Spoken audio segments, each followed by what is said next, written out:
Здравствуйте! Сегодня у нас подробный видеоурок по рисованию. Многие боятся начинать, потому что не умеют рисовать, но я вас уверяю, что это намного проще, чем вы думаете. Я подробно расскажу, какими красками можно рисовать, а также какое покрытие подходит под рисунок для торта. Для начала нам нужно подготовить краску. Нам нужна вот такая палитра для того, чтобы здесь развести нужные нам тона. Я насыпала сюда диоксид титана.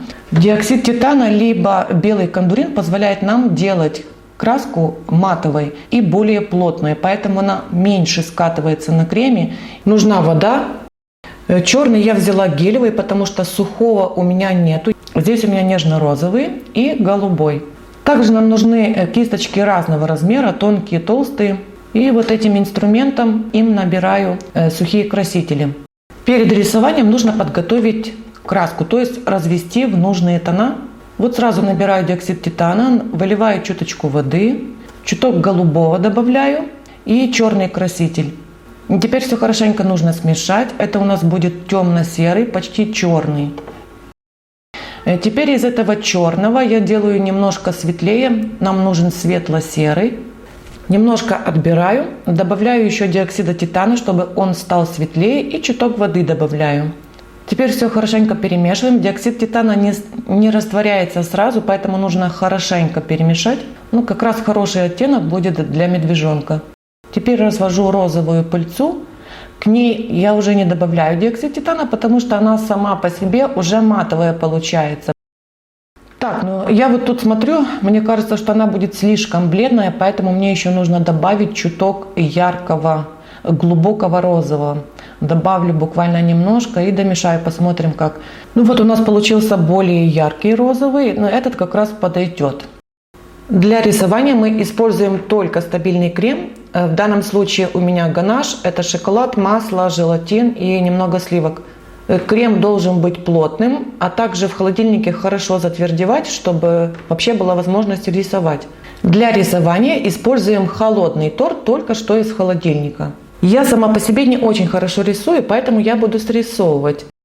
Еще во время рисования нам обязательно понадобится обычная вода для того, чтобы промывать кисточки. Перед рисованием смотрим рисунок. Смотрите, голова намного больше, чем тельце. Я измеряю пальцами, вот так прикидываю приблизительно и уже понимаю, как его нужно рисовать на торте. Начинаю я свой рисунок с контуров. У нас основной серый. Сначала нужно обозначить контуры и нарисовать хотя бы какую-нибудь часть. У меня будет первая, это нижняя часть. От этого потом будет уже легче рисовать все остальное.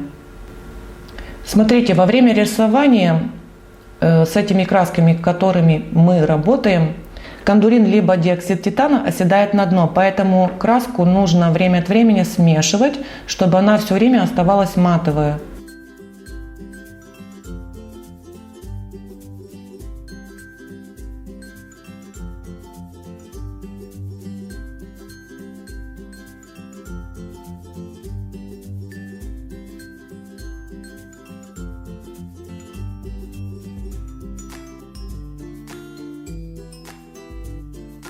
Серый контур я нанесла весь, вот это остается место для бантика.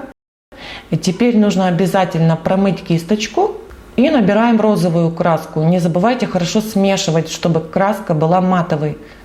Вот теперь обозначаем бантик, где у нас будет бантик. Бантик у нас большой. Все равно, как ни смотрела, не рассчитала, что конец бантика я дорисую сверху, все равно будет красиво смотреться. Тут у меня получается небольшая маленькая деталь, которую также нужно убрать, вот серый контур. Берем спокойно чистую кисточку, смакиваем воду, чтобы она была влажная, и остается чисто. Дорисовываю сюда бантик, он должен быть большой, немножко я не рассчитала с серыми контурами. Вот на это место я дорисовываю бантик. И теперь тонируем. Тонировать медвежонка и бантик, чтобы цвета были более ярче, нужно 2 раза после того, как первый слой высохнет.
Вот видите, краска немного скатывается, плохо смешала.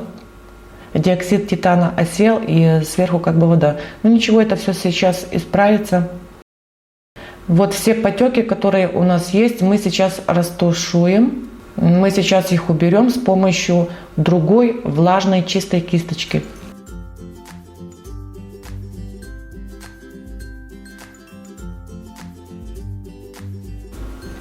Так, теперь обратно переходим к бантику. Тут краска уже немножко подсохла, поэтому я нанесу контуры черным. И после этого буду еще раз проходиться розовой, для того, чтобы бантик был более яркий.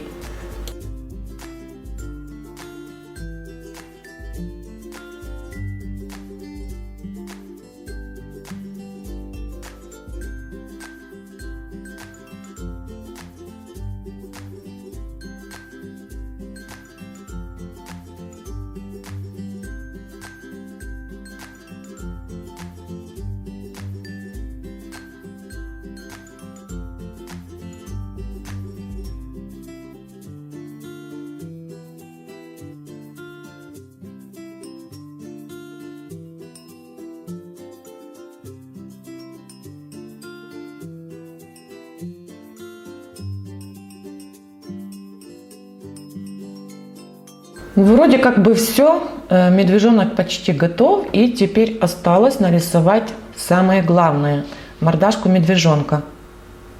Здесь лучше не спешить, очень внимательно смотреть на рисунок, который вы срисовываете, сопоставлять пропорции, где что должно быть, чтобы не ошибиться и не испортить. Мордашку я рисую тонкой кисточкой, использую гелевый черный краситель.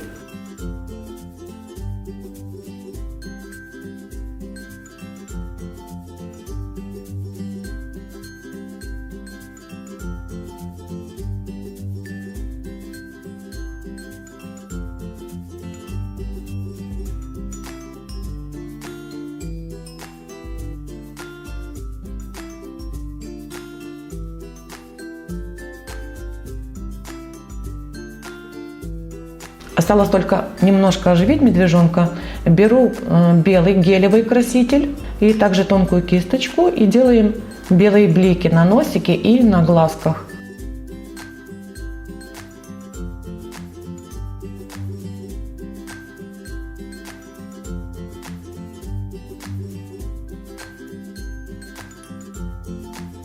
Все, осталось только розовые щечки подрисовать. Здесь использую ту же розовую пыльцу и ватную палочку. Легонько-легонько, слегка так чуток наносим.